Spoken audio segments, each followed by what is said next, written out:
Hey, welcome back to 12th Man Rant. I'm your host, Zach Curtis. Let's get ranting. First preseason game is in the books, man, and it was a good one. There were things I liked, things I didn't like, both sides of the ball. First thing I want to talk about, the battle for backup running back. Right now it's neck and neck between Robert Turbin and Christian Michael. I like what I saw out of both of them. Michael was much more explosive than Turbin, although Turbin was much better in pass protection. Turbin got his pads low, did a nice job running, still seemed to go down with first contact though, which isn't good. He was getting a lot of one-on-one tackles, didn't like that a lot. Christian Michael, holy shit, he's just another cat out there. I mean, he hits his second gear faster than anybody else on the team. He's not Harvin fast, but for running back fast, you could just tell the difference when he was out there. He was hitting the hole quicker, he was gaining a few more yards, he was willing to pick up the tough yards, but man, that kid has some moves. I'm really excited about Michael. I think he could be the future of this franchise post Marshawn Lynch in 1 or 2 years. Hopefully 2 years. I hope Lynch just stays here until the wheels fall off, man. I hope he's out there in a goddamn wheelchair just fucking trucking the rock, man, just going. Beast mode, don't quit. Speaking of which, have you seen Turbin's arms? I swear to God they're bigger than his legs. He should hold the ball with his feet and run on his goddamn hands and he'd pick up the first down every time. I'm telling you. Christian Michael really, he's got to work on the other things besides running. He was a liability in pass protection, which just will not fly. Our line is shaky enough, we'd at least need the backs to block somebody. Robert Turbin, I mean, he's great in protection. He must have a great work ethic. The coaches love him, but it's not showing up on the field for me. I just feel like when he's out there, he's just another guy, and when Michael's out there, you got to watch. That kid is explosive. So I'm really excited to see where this battle goes. I think right now it's still neck and neck. You saw the potential from Michael in the running game. You still saw liability in the passing game. Turbin, you know what you get with that guy, and it's steady. It's steady, consistent production, but nothing flashy. We should combine the two, right? Just make Christian Michael faster, bigger, but retain the speed. Christian Turbin. Christian Turbin, dude. Michael Turbin. Michael Turbin. Michael Turbin. Scientists make that shit happen. I want some gene splicing. I want his X's and their Y, I don't know, whatever. Wide receivers. I thought the wide receivers as a group, as a whole, looked really good. Now, it's still early, they were a little bit rusty, but you saw a lot of promise. I really like what Richardson brought to the table. We all know he was a burner who could take the top off a defense, but seeing him make those short out routes and just making the catch, getting the extra yards, making a couple guys miss, looked really good. I'm really excited for his future. Also, I think that Baldwin is really going to step up this year. He's been getting better every single year, and this year I think he takes the final step and becomes an elite wide receiver. He's not going to put up elite stats, but he is going to be a clutch guy that we can count on time and again, third down after third down, and possibly in the red zone.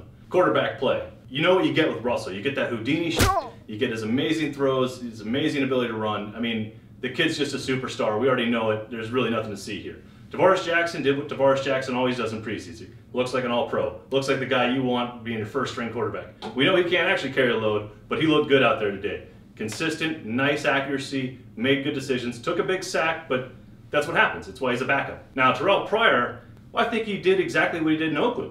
He was hit and miss with his accuracy, showed really good athleticism, gained some yards with his feet, but he also had questionable decision-making. I mean, the reason we lost that game is because he decided to go for it on third down and just hell or high water make that throw. So he effectively ended the game. On the one hand, I like him going for it. I like that aggression that just, I'm going to do it this way.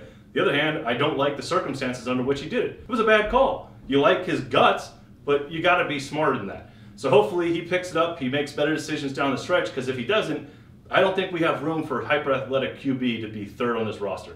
The offensive line. Now I know that's the hardest unit to put together. Our entire starting left side of the line did not play in this game. Okung and Carpenter were both out with injuries. So you got a lot of new faces in there, they haven't had a lot of time to work together, and you could tell. They were missing assignments, they weren't hitting their blocks properly. Russell Wilson got sacked in the first 3 plays of the game. They were in his face all night. That unit really needs to step up. Britt, welcome to the NFL, my man. You got to get on your pass protection. Hell, you need to get on your run blocking.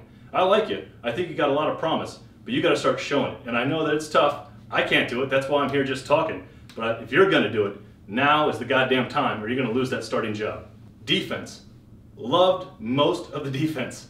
I mean, the first half was great. Second half was really sloppy. But that's what you get. You put in a bunch of guys who haven't played together. I mean, you're going to make mistakes. You saw the run game for Denver start to explode in the second half, and part of that is one of the guys who obviously stood out, he was in every goddamn play, Brock Coyle. As a middle linebacker, you always want to be around the ball, and that's exactly what he did. He was in on every single play. That being said, he was also part of the reason that a lot of those runs broke free. He took bad angles that might have worked in college when the running back's a little slower. NFL level, you can't do that. He's going to learn, he's going to adjust, he's going to get better. Right now, I really like what he's doing. I like what we saw. I can't wait to see him next week. Keep in mind, There's a lot of speculation out there that one of the places that this team is going to save money is at the linebacker position. Both KJ Wright and Bobby Wagner are going to be free agents after the season, and we don't know if we're going to pay him or choose to get younger and cheaper at that position. Brock Coyle could be a pivotal guy for the Seahawks going forward. Not necessarily this year, but definitely next year. So I think he's going to make the team. If he keeps performing like this, it's a guarantee. But you're going to need to see 2 or 3 more games out of him before you can just say that right now. It looks good now. Can't wait to see more. Cassius Marsh, not a linebacker, but a defensive end. Love what he did. He was getting in the backfield, making sacks, disrupting the quarterback. He would have had that sack that actually went for a first down. I think the only reason he didn't is because we're in preseason, and you can tell he hasn't been actually tackling lately. Once the tackling chops get up to speed, that kid's going to be a monster. Not sure about all the tats. A little distracting for me, but hey, maybe it distracts the offensive lineman. Who knows? A.J. Jefferson. Prior to getting carted off the field, he was looking like an all-star. Really liked the pass breakups. The interception was a thing of beauty. That's what you get when you're a veteran in this league. You know how to bait the quarterback like that. Thurl Simon, dig the fight, young fella. Just keep it on the field, all right? Getting ejected from the first preseason game, not a good way to go, all right? I like the enthusiasm. I want to just see you use it when it matters and not getting yourself kicked out of games. One of the weirdest feelings of the night for me, honestly, was seeing Earl back there to return a kick. By the way, his name is now Earl Greatness. You can just drop the Thomas, you can drop the Earl, just call him Greatness. Greatness was back there returning punts, scared the crap out of me. Liked his moves, liked his, the flashes in the open field. I know he's not the first safety to do it. Ed Reed did a lot. Ed Reed did it in crunch time. He was so good at it. So I get it, but there's got to be another guy on the team that you could throw back there. I mean, there's got to be. So I hope, Pete Carroll, that you are listening to me, because I know you watch everything Seahawk related. Why wouldn't you? You're an in-depth, thorough coach. You know good stuff when you hear it.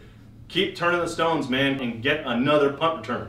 Leave Greatness out of it. Leave him on the defense where he belongs. Directing, giving people chest bumps, knocking them down. Firing everybody up. That's where I want to see him.